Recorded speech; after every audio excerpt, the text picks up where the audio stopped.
Hatutaki. Waambie hatutaki. Samia, hatukutaki.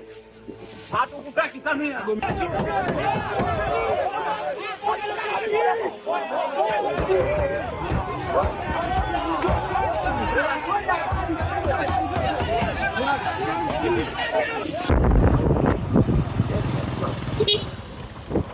Tanzania's president thought she could arrange a staged election, declare herself the winner with 97% of the vote, and the people would swallow it like they always had.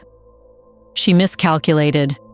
What she didn't see coming was that her country's youth, the restless, connected, jobless, fearless Gen Z, had reached the boiling point. When the results were announced, Tanzanians didn't just protest, they erupted. By midnight, polling stations were in flames. By dawn, curfews had turned cities into ghost towns. And by the third day, hundreds lay dead. The country that once prided itself on peace had crossed into chaos. The government claimed stability. The opposition called it a massacre.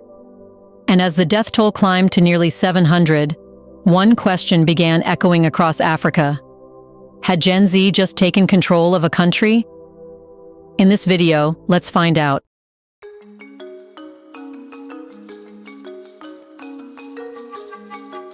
Every nation has a breaking point. For Tanzania, it came disguised as an ordinary election day. On October 29, 2025, voters lined up under a heavy sky, aware of tension, but unaware of what would unfold. The government called it democracy in motion. The people called it a performance, a carefully planned play whose ending was already written. For months, the ruling Chama Cha Mapinduzi, CCM, party had rehearsed this show. Opposition figures had been silenced one by one. Tundu Lissu, a lawyer known for his fiery speeches and fearless criticism, had already been locked away in a Dar es Salaam cell, accused of treason and cybercrime. Luhaga Mpina, once part of CCM but later a vocal critic, was disqualified twice after attempting to run as an independent. The stage was clear. The audience, the Tanzanian people, were invited to watch an election without choice. When the results came, they bordered on the absurd: 97.66% for President Samia Suluhu Hassan. Not even loyal supporters could repeat that number with conviction. The announcement was supposed to close the chapter. Instead, it set the country ablaze. It was the moment disbelief turned into defiance.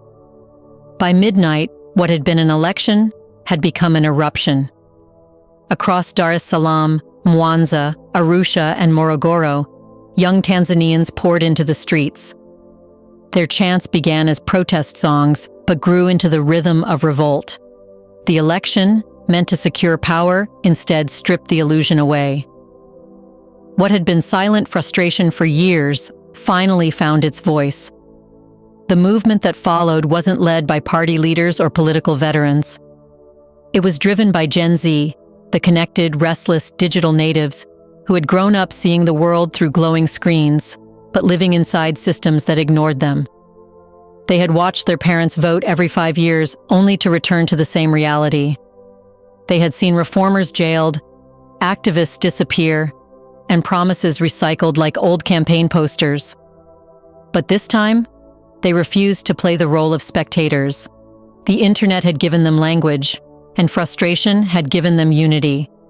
But when the government imposed an internet blackout, expecting chaos to dissolve in silence, the youth adapted within hours. They switched to Zello walkie-talkie apps, used Bluetooth mesh networks, and created underground information routes. Unlike past uprisings, this one had no central leader to arrest, no headquarters to raid, and no manifesto to ban. It was a living, breathing swarm, decentralized, but disciplined. Borrowing tactics from Kenya's own Gen Z protests earlier that year, they launched creative campaigns like sending greetings, flooding the phones and inboxes of politicians, influencers, and even foreign embassies with thousands of polite but firm messages. "We saw your silence." For 3 straight days, the energy refused to fade. Dar es Salaam became the heartbeat of defiance, its skyline glowing red from burning tires and police sirens.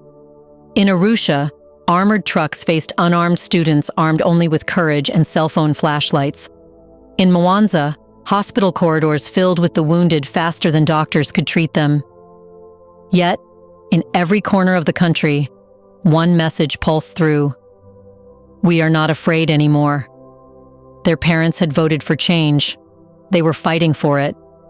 And that shift, from expectation to action, marked the birth of something far larger than protest. It was the birth of a generation claiming ownership of the nation's future. But the state, long trained in suppression, responded as it always had, with force. By the third night, Tanzania looked like a battlefield. The army patrolled city streets, checkpoints multiplied, curfews stretched from dusk to dawn. The internet remained dead. Television channels replayed patriotic music instead of news. The air smelled of tear gas and burned rubber. The government labeled the demonstrators criminals and foreign-funded agitators. General Jacob John Mukunda, head of the army, promised to restore order by any means necessary. But every bullet seemed to summon 10 new protesters. Opposition spokesperson John Kitoka reported what he called a massacre. He claimed 700 people had been killed in 3 days, 350 in Dar es Salaam, 200 in Mwanza, and hundreds more scattered nationwide. Party volunteers, he said, counted the dead in hospital morgues and roadside clinics. International organizations tried to verify the numbers. Amnesty International confirmed dozens of deaths, while the United Nations spoke of credible reports of at least 100 killings, but both hinted that the true toll could be far higher. Human rights lawyer Tito Magoti called the crackdown a war against citizens. As night fell, horror deepened. Gunfire echoed through residential neighborhoods. Ambulances were stopped at checkpoints, and wounded protesters vanished from hospitals. Under the cover of curfew, disappearances became common whispers. Friends taken in the dark, families left without answers. The government denied everything, dismissing evidence as rumors spread by enemies. But the fear that once protected power began to collapse into rage.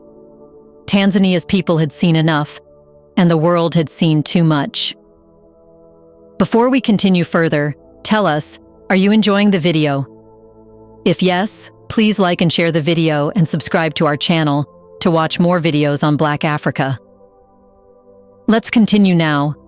Every regime believes control is permanent until silence from the top begins to sound like surrender. As violence spread, President Samia Suluhu Hassan vanished from public view. No speeches, no addresses, no photo ops. The State House went dark. Ministers stopped answering calls. CCM's social media pages froze mid-celebration. Rumors spread that the president had fled Dodoma and taken refuge in a military compound near Zanzibar. Without leadership, the machinery of government stalled. Police stations in some towns were overrun. Protesters blocked highways and occupied airports, halting flights. Civil servants stayed home, unsure who was in charge. Then came reports that shook even loyalists, soldiers refusing orders to fire. Some military units quietly joined civilians in clearing wounded from the streets. Videos leaked showing officers shaking hands with protesters, whispering, "We are with you." Within hours, the balance of power tilted. The president still legally ruled, but morally and practically the country slipped from her grip. A security insider described it bluntly. Control has shifted, not to the opposition, not to the army, but to the streets. It was unlike any coup Africa had seen. No tanks storming the palace, no generals announcing takeovers. Power simply evaporated, absorbed by the masses. A leaderless generation, armed with nothing but conviction, managed to paralyze one of East Africa's oldest ruling parties. And the silence from the top wasn't a strategy anymore. It was a vacuum. And in that vacuum, a new political consciousness was born, unpredictable, uncontainable, and impossible to reverse. When dawn finally broke after days of blackout, Tanzania was unrecognizable. Government buildings stood empty. roads littered with burned vehicles, and hospitals overflowed.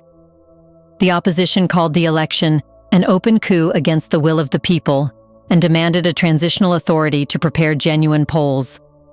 The CCM, in contrast, declared victory and peace. They insisted the 97% win showed unshakable confidence in the president. But those words rang hollow as the world watched mass funerals broadcast live on citizen-run feeds. The United Nations and African Union urged restraint. Neighboring Kenya, still haunted by its own Gen Z protests, sealed its borders to prevent spillover. Western embassies evacuated staff. International investors froze projects. Tanzania, once a model of stability, now symbolized rebellion. Yet inside Tanzania, amid fear and grief, there was also awakening. People stopped debating politics and started discussing power. Who truly owned it? The government that hid behind curfews? Or the youth who faced bullets and still stood? A short TikTok clip became the emblem of the revolution. A 19-year-old woman standing atop a burned police truck shouting, "We are not criminals, we are the new citizens." Within hours, the video was mirrored across the continent. For many, the tragedy had transformed into purpose. The protests were no longer just about the election. They had evolved into a reckoning with history. Tanzania's Gen Z had looked at 6 decades of one-party dominance and decided it would end on their watch. Still, uncertainty loomed.